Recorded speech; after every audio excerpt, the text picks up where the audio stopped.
Olá, meu nome é Hernani Fornari e eu estou aqui hoje para compartilhar com vocês um assunto que eu acho muito importante, muito interessante, que é a visão holística e sistêmica dos relacionamentos.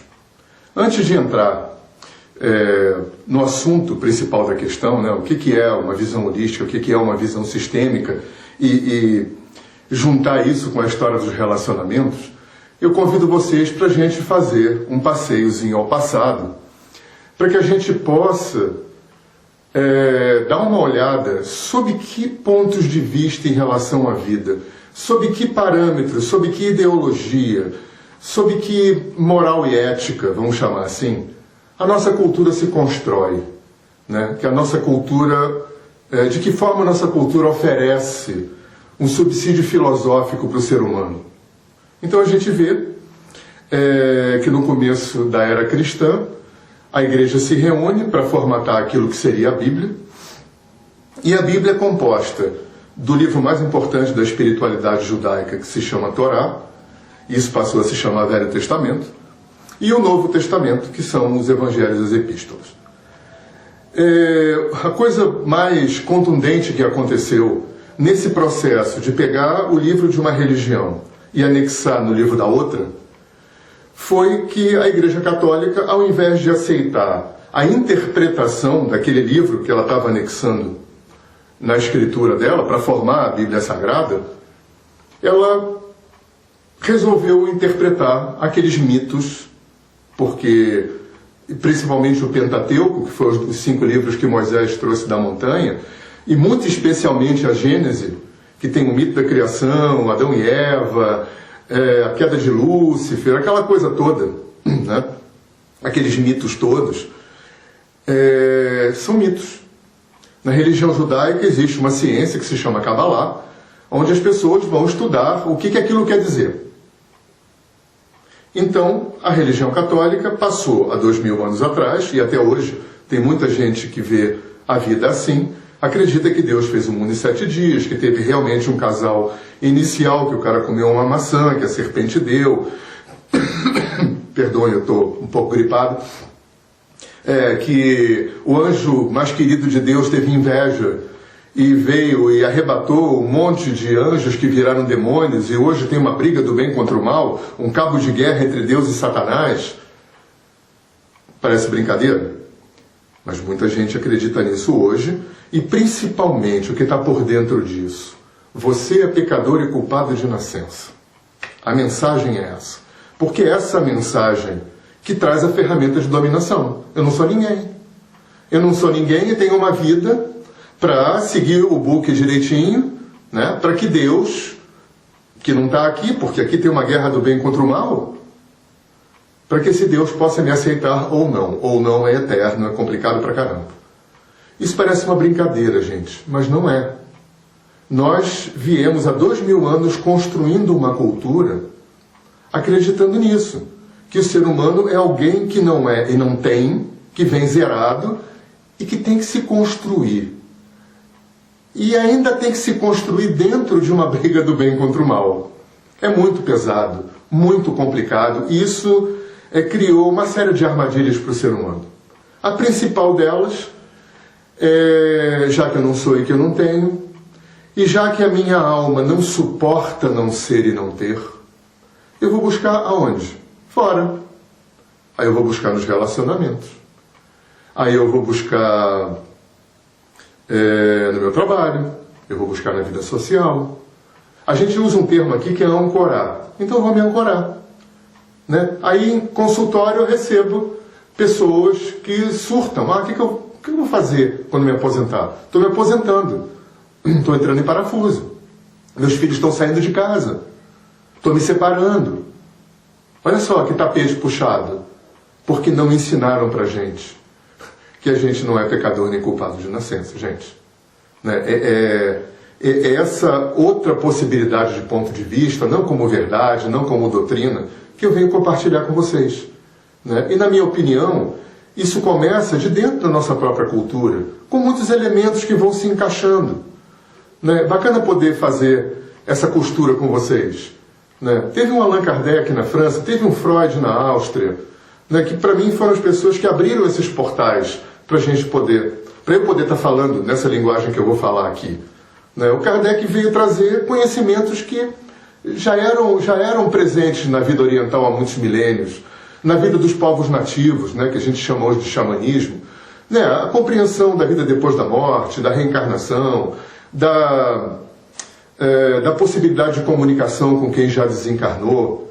Né? Só que o ser humano tem construído religiões em torno disso. Né? Eu, pessoalmente, não sou uma pessoa religiosa, eu sou uma pessoa naturalista, para mim tudo isso é natural, não tem sobrenatural nem natural, espiritual e profano, místico e mundano, isso para mim não existe mais. Né? Ou tudo é sobrenatural ou tudo é natural. Porque o que essas culturas antigas vêm dizer para a gente é que, antes de mais nada, que a existência é um ser só. Quem quer que seja Deus é um ser só. E nós fazemos parte dessa estrutura. Né? Holístico é a própria compreensão de que na parte está presente o todo. Sistêmico é a compreensão de que somos uma teia totalmente interagente, interdependente. Os índios falam uma coisa interessante: você pegar uma enorme teia de aranha na Amazônia e mexer numa pontinha, a teia inteira mexe. Essa compreensão. Eu vou pedir muito a ajuda aqui dos povos do Oriente, da sabedoria dos xamãs, para poder complementar aqui para poder formar um pensamento para oferecer para vocês, mas eu vou chamar primeiro do próprio mundo ocidental. Eu falei do Kardec, eu falei do Freud, não é? Um neurologista austríaco, numa Áustria muito certinha, muito careta, século XIX. Ele não era xamã nem yoga, ele era judeu. Numa psiquiatria, numa neurologia que conhecia pouco o cérebro, que conhecia muito pouco as doenças que queria tratar. Esse homem, um gigante, conseguiu denunciar aqui para o Ocidente o inconsciente, os complexos, a libido, id, ego, alter ego, conceitos que maravilhosamente também já eram profundamente conhecidos desses povos antigos, assim como outros dois gigantes, na minha opinião, que vieram depois, Dr. Jung, Dr. Reich. Dr. Jung, quando traz os conceitos de self, inconsciente coletivo, arquétipo. Reich, quando traz o conceito de orgon, a compreensão do corpo, como sentir está no presente. Isso é uma coisa muito importante para a gente aqui. A gente vem de uma cultura que se constrói daqui para cima. Lembra? Penso, logo existo. É o equívoco mais delicioso que existe. Talvez sinto, logo existo fosse mais verdadeiro, ou existo, logo penso. Né? Para pensar, você precisou nascer, aprender a falar. Né? Sinapses precisaram construir a sua cognição, pensar em linguagem, mas sentir, terceira semana de gestação na barriga da sua mãe, sistema nervoso central, começando a se construir, você já aferia a vida pela via do sentir. Então sentir está no presente, sentir é corporal. Quem de nós não vive um ping-pong da mente entre passado e futuro? Um passado que a gente não pode mudar, isso gera angústia. Um futuro que a gente não sabe se vem como a gente quer, até para compensar o passado, que a gente não pode mudar, isso gera ansiedade. Olha só. E a gente fica nesse ping-pong, com uma dificuldade enorme de fazer contato com esse corpo que está no presente, com esse corpo que sente. A gente não construiu uma cultura de sentir, a gente construiu uma cultura de pensar. Então talvez esses gigantes tenham vindo abrir esses portais, todos, né, para chegar aonde eu quero chegar aqui também. Vamos viver sob outro ponto de vista? Porque depois do Kardec, depois do Freud, do Jung, do Reich, lá pelo começo do século XX, os cientistas que estavam investigando as menores porções de matéria, os nórdicos, os alemães, descobriram que a realidade no mundo subatômico funciona totalmente diferente daqui, do mundo newtoniano. Então, essa cultura cristã, branca, ocidental que a gente vive, ela é construída em cima de um tripé, que é a Igreja Católica, o pensamento mecanicista, reducionista, e o pensamento cartesiano. Essa é a base que se constrói a nossa cultura. Muito distante do corpo, né? E muito distante de uma visão mais expandida, que é o que eu acho que aconteceu nos anos 60, 50 e 60 nos Estados Unidos, na Europa, através da geração Beat, do movimento hippie, a invasão é o que a gente chama da invasão do Oriente no Ocidente. Quem, hoje, infelizmente não ainda a massa miserável, mas quem de nós, classe média, formadora de opinião, ou classe A, quem não conhece, quem nunca fez yoga, não experimentou acupuntura, shiatsu, nunca ouviu falar de budismo, feng shui, chakras, macrobiótica, até novela da Globo já teve uns anos atrás. Então, essas culturas entraram na nossa cultura e não é por moda. Talvez tenha sido para compor a possibilidade de um outro ponto de vista em relação à vida. A Terra está em emergência. E não é a técnica que vai salvar o planeta. É a mudança de ponto de vista do ser humano. Com o quê? Com relacionamento com a vida. A vida é toda relacionamento. E o que esses orientais e xamãs, né? Porque nos anos 60, 70, 80, os índios, africanos, aborígenes, esquimós, havaianos, culturas antigas, né, que a gente está chamando de xamanismo, gente abessa, talvez a maior parte do planeta, a gente possa enquadrar nesse rótulo de xamanismo. O que será que esses povos antigos do Oriente e esses índios que nem escreveram, nem desenvolveram escrita, têm para contribuir? Talvez seja exatamente essa noção de que nós não somos separados de nada, de que nós somos um grande corpus, um único corpo. Eu não tenho um conceito sobre Deus, eu gosto de chamar de consciência, para mim tudo é consciente. Está aqui é consciente, inteligente. É que a gente está preso numa ideia de que consciência e inteligência depende de um cérebro cheio de neurônios. Eu estou olhando consciência e inteligência, né, num sentido mais amplo, numa imensa teia funcional. Né? E se a ideia do holístico é que cada parte contém um todo, né? Cada parte contém o todo, como é que eu vou ser pecador e culpado de nascença? Como é que eu vou ser um ser que não é e que não tem? Isso é muito pesado. Então o que eu acho que esses povos vieram trazer, essas culturas antigas, foi, em primeiro lugar, a concepção de que eu já sou e já tenho. Eu sou Deus, só que eu não sei. Olha que bacana. Parece uma firula filosófica, né, para a gente se divertir. Mas isso é a infraestrutura de um pensamento, que vai se desdobrar na formação do nosso caráter, da nossa personalidade, vai fomentar e vai ser como vai funcionar a fisiologia mecânica dos nossos relacionamentos. Se eu penso que não tenho e que não sou, a única coisa que eu consigo fazer, gente, é vampirizar. A gente fala de brincadeira nos cursos, que a gente carrega dentro da gente os personagens, que é o ladrão, o escravo, a prostituta, o vampiro, que são seres que vão se alternar na tentativa desesperada da nossa alma de não viver em completude. Se não aprendi a buscar dentro de mim, que é isso que os povos do Oriente, que os povos nativos estão fazendo há 5.000 anos, pelo menos, eu vou tentar buscar fora de mim. Né? Por isso aquela história do pessoal que sente o tapete puxado quando está se separando, quando está se aposentando, quando os filhos estão saindo de casa. Quem sou eu sem aquilo no qual eu me ancorei? Olha que tenso, que pesado, que difícil, porque como é que você vai buscar uma coisa que você já tem? Como é que você vai se transformar naquilo que você já é? Né? Isso traz um postulado muito interessante, uma frasezinha que eu li em algum lugar, mas que foi de diferencial para mim. Eu não sou alguém que veio aqui para construir alguém que não é. Eu sou alguém que veio aqui para desconstruir tudo o que eu não sou. Olha só. Eu não tenho nada para construir, porque eu já sou. Só que eu não sei que sou. Eu sei lá porque que o Criador, seja lá quem ele for, fez um inconsciente. E 90% é o que a neurociência hoje aceita como o tamanho do inconsciente no espaço psíquico. Não é mensurável. Vamos lá, que fosse 50. Metade de mim está vivendo aqui agora de uma forma não consciente. Eu sei lá por que é assim, mas é assim. O Freud veio trazer essa informação que já era para lá de conhecida desses povos antigos. Para lá de conhecida. Então, olha que coisa interessante que isso traz.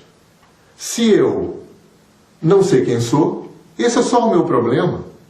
E eu tenho isso que o Freud chamou de inconsciente, aí eu vou usar uma linguagem moderna, nesse inconsciente tem um grande HD, aonde eu instalo toda a programação resultante de viver. O que é uma programação resultante de viver? É o que eu senti com o que eu vivi, com aquela experiência, e como eu suponho que aquilo aconteceu. Né? Porque ainda tem isso. Né? Se a gente lembrar da infância, na infância a gente não sabia que não era o centro do mundo, que os pais não eram perfeitos, que a grande parte das coisas difíceis que vieram dos pais tinha muito mais a ver com eles e os pais deles. E só por não saber dessas três coisas, pelo menos 2/3 do nosso sofrimento e limitação hoje ainda vem daí. De como a gente supõe que aquilo aconteceu. Então estamos presos aqui num software virtual, né? Porque qualquer limitação e dor não é real, ela é circunstancial, em função de uma experiência que eu não olhei. E aí eu vou entrar com um parâmetro que é importante na nossa história aqui. Quem quer que seja Deus, sei lá como vocês concebem, antes de mais nada mora dentro de cada um. Né? É como se a gente trouxesse dentro da gente a partida e a chegada. Eu estou na partida e tem um Hernani na chegada, que conhece todo o trajeto. E é como se fosse um treinador, né? Ele trabalha para que haja um acoplamento, uma integração, né? Uma reunificação, uma reexperienciação dessa unidade que não sei porquê, né? Que tem um inconsciente, como não sei porquê, que existe esse jogo cósmico. Eu estou longe de mim, afastado, por uma teia, por um véu de experiências que ainda não foram equilibradas. Se eu trago esse Deus dentro de mim, é ele que coatrai, não é teia? Então teia se coatrai, é uma teia inteligente. Cada parte que contém o todo está inteligentemente coatraindo, o universo inteiro está trabalhando para se reexperienciar quem se é. Essa é a única força que existe no universo. Não tem nenhuma força contra. Não tem nenhuma briga de Satanás com entenderam errado. Né? Talvez o mal, como é a concepção oriental, por exemplo, seja a resistência. Se eu preciso treinar, preciso de resistência. Então Deus dentro de mim, a consciência, a inteligência dentro de mim, atrai para a minha vida, de uma forma inteligente, todas as experiências que eu preciso passar para poder reexperienciar quem eu sou. Não é bacana? Só que a gente não aprendeu assim, isso aí não serve para nada. Enquanto a gente não aprender, a única coisa que a gente consegue é fazer isso repetir e ficar buscando o culpado. Tem uma frase bacana que eu aprendi de um amigo meu: você quer ser feliz ou ter razão? E a gente quer ter razão, desesperadamente. Porque se eu sou culpado e pecador, se eu não sou nada, imagina se eu ainda não tenho razão. Então, uma parte do meu psiquismo fica desesperadamente trabalhando para manter a coisa como está, para não largar aquele pé. Pelo menos razão eu tenho que ter. E aí culpa é uma coisa complicada, né? Porque culpa é a invenção da igreja, né? Como ferramenta de dominação das igrejas, não é? Muitas. Né? Não tem culpa nenhuma do momento em que tudo é uma grande teia, do momento em que tem essa teia inteligente, é magneticamente inteligente, e se autorregula. Quem conhece medicina chinesa, Ayurveda e física quântica, antes de mais nada, independente de qualquer conceito e nome que se tenha disso, o universo é uma instância autorreguladora, autorregulável, autorregulada. Descompensou, vai trabalhar, o sistema trabalha. Se a gente tem 90% de inconsciente, paciência. Para quem acredita, como eu acredito, eu nasço de uma barriga materna e esqueço tudo que eu passei. Eu tenho uma amnésia. Eu acordo de manhã e esqueço tudo que eu fiz nas 8 horas de sono, 1/3 da vida. Eu trabalho, encontro gente morta, viva. Só que eu não tenho uma visão religiosa disso, mística. Eu tenho uma visão naturalista. Para mim, como eu falei, é tudo natural. E aí, gente, eu vou instalando esses softwares, né? Eu atraio uma experiência, né? Porque eu preciso aprender aquilo, porque eu preciso integrar aquilo, porque eu preciso me expandir naquela experiência. Atraio um monte delas, muitas eu dou conta, muitas eu não dou e nem estou aqui para dar conta de tudo. Isso dá um estresse danado, eu posso errar sim, eu não tenho que ser perfeito, eu não tenho que dar conta de tudo. A gente vem em consultório como isso é pesado. Né? A gente pode chutar o balde, pode chutar o pau da barraca. Eu não vim aqui para ser perfeito num sentido maior do que seria possível. Isso dá muito estresse. Então, as coisas que eu dou conta se integram no meu sistema e vão abrindo mais espaço de consciência. E as coisas que eu não consigo, não posso, ou não quero ver e trabalhar e mexer, ficam na lista de pendência. E aí eu vou trazendo listas de pendência. Né? Provavelmente, se eu não acreditar em reencarnação, de alguma forma essa lista de pendência vem pela história genética de uma família, pela energia geracional, onde a gente sabe, para quem acredita em reencarnação, as experiências que não foram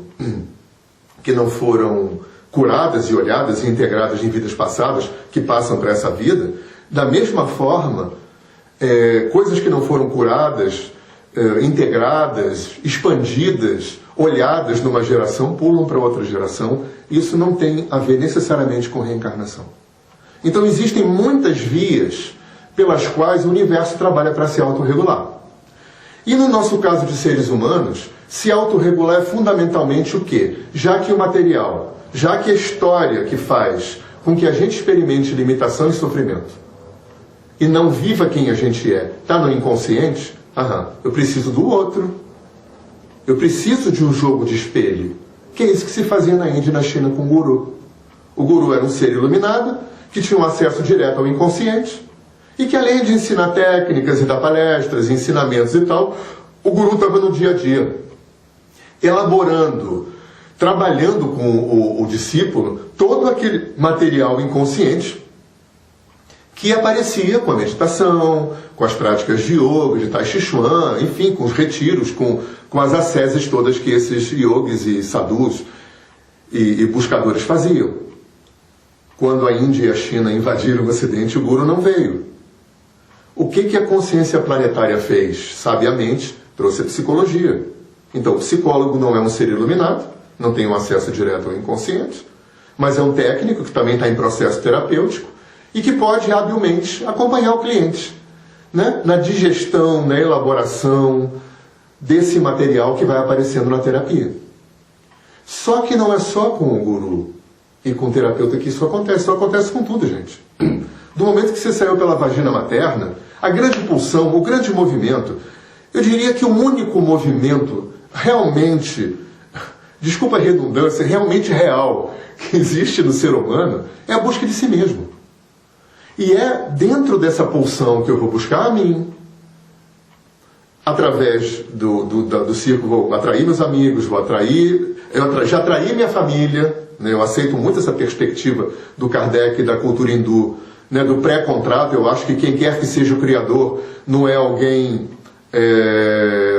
autoritário a esse ponto. Minha chancela está aí, eu topo vir nessa família, claro. Deus não é arbitrário, já que Ele está dentro de mim. Então Deus dentro de mim dá o ok também para essa experiência. Olha que bacana. Então eu vou atraindo. Círculo de amizade, profissional, casamento, relação, tudo numa tentativa de buscar o quê? A vinda desse material, que é onde está o meu sofrimento. E isso no relacionamento conjugal, amoroso, é muito mais forte, porque tem a paixão. E a paixão é esse surto maravilhoso, mas que felizmente não dura tanto, né? Porque é uma doença no bom sentido, né? Você esquece da vida, só pensa no outro, esquece do trabalho, transa pra caramba, maravilhoso. É divino o surto da paixão. Aí ele cria o quê? Vínculo. Ele cria o quê? Uma disponibilidade de abrir a alma e o coração. O amor não é uma coisa que eu não tenho, que tem que vir com o outro. Isso é invenção. O outro é necessário para que eu, através do outro, experimente meu próprio amor. Eu não vim vazio, lembra? Eu vim total. Só que eu preciso do outro como uma via de acesso. Aí, como eu não sei disso, quando o outro me abandona, o amor foi embora. Na verdade, o amor não foi embora. O que foi embora era aquele veículo com o qual agora eu não consigo mais experimentar amor dentro de mim. Gente, ninguém pode roubar nada dentro da gente. Nenhum sentimento, nenhuma capacidade. Nem roubar, nem a gente pode perder. A gente pode não olhar. Né? Por ignorância, por defesa, é isso que a gente tem feito. E isso deve abrir, é isso que eu quero vir trazer também com muita ênfase, um canal de compaixão. Porque, lembra, você quer ter razão ou ser feliz? Se eu quero ser feliz, isso abre um canal de compaixão. Se eu entendo que você me atraiu, que eu te atraí, porque além do amor que a gente precisa experimentar através do outro, tem material inconsciente que o dia a dia vai ter que trazer à tona para a gente trabalhar. Foi por isso que nós nos atraímos, nos co-atraímos. Como a gente não aprendeu, o que a gente faz? Se separa. Aí dá um tempo, atrai outra pessoa, quando passa o surto da paixão, as experiências de outro jeito acontecem porque a recorrência é uma das formas que essa inteligência universal tem de manter a pendência em dia, porque a autorregulação precisa acontecer. Então, o que eu venho trazer aqui, entre outras coisas, é um convite para fazer terapia e um convite para fazer meditação. Porque a meditação é esse trabalho de autodigestão de material inconsciente, que é feita bem homeopaticamente. E a terapia, esse exercício feito fora, de uma forma mais dinâmica. Aí não importa a terapia, gente. Fez com uma terapia, não gostou, procura outra. Fez com um terapeuta, não gostou, procura outro, até encontrar. Hoje tem centenas de escolas de terapia, dezenas de milhares de terapeutas à disposição. E é uma questão de rapport, uma questão de afinidade. E é só uma questão de procurar, de ter vontade de se procurar. O Deus dentro de você vai atrair o terapeuta, porque você também vai fazer espelho para ele. E 15 anos de consultório me mostraram isso de uma forma bastante contundente. Então, eu vou sugerir aqui para vocês um dever de casa que eu aprendi com uma pessoa que foi muito importante na minha vida como terapeuta e como professor. Ele já passou para o outro lado do rio. E ele me deu 2 deveres de casa. O primeiro é, sempre que uma coisa se atravessar no teu caminho na forma de uma pessoa, uma circunstância difícil, chata, terrível, em vez de você procurar um culpado, pergunta para você, por que eu atraí essa experiência?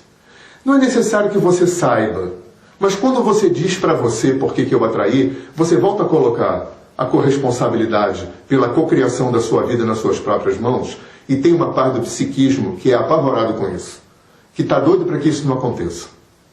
E quando você fala para o sistema, até o cérebro, se você faz esse exercício constantemente, o cérebro começa a se preparar para operar nessa outra frequência, que é muito diferente.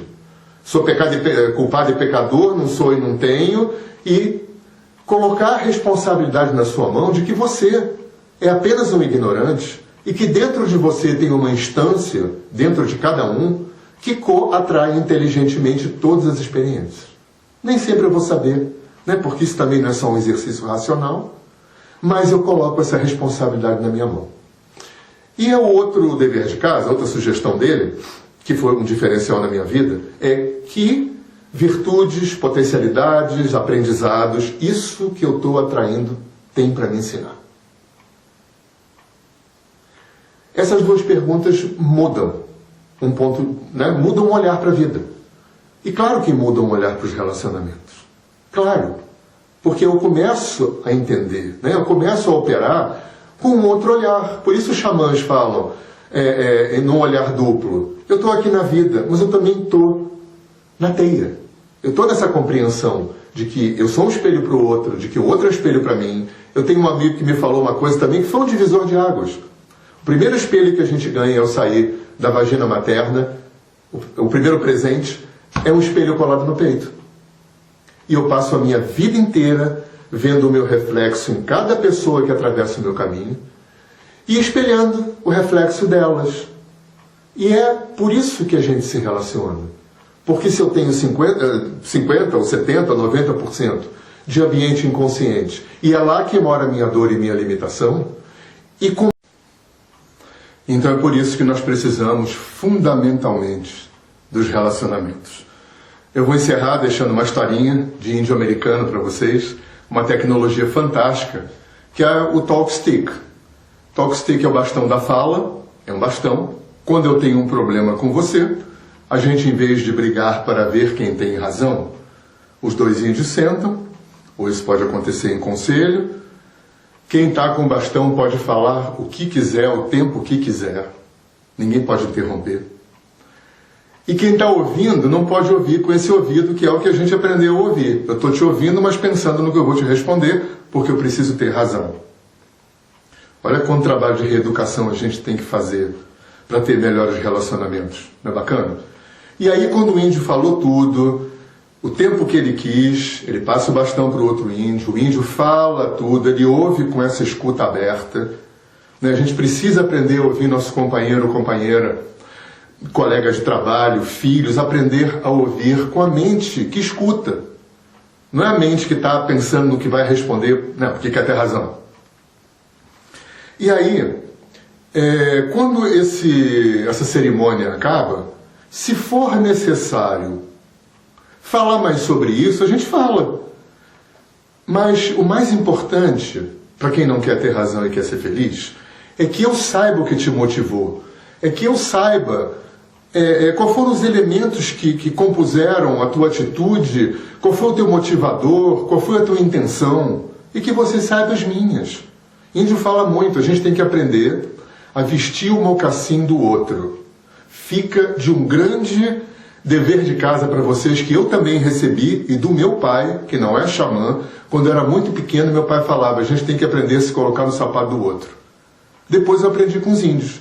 A gente tem que aprender a se colocar no mocassim do outro.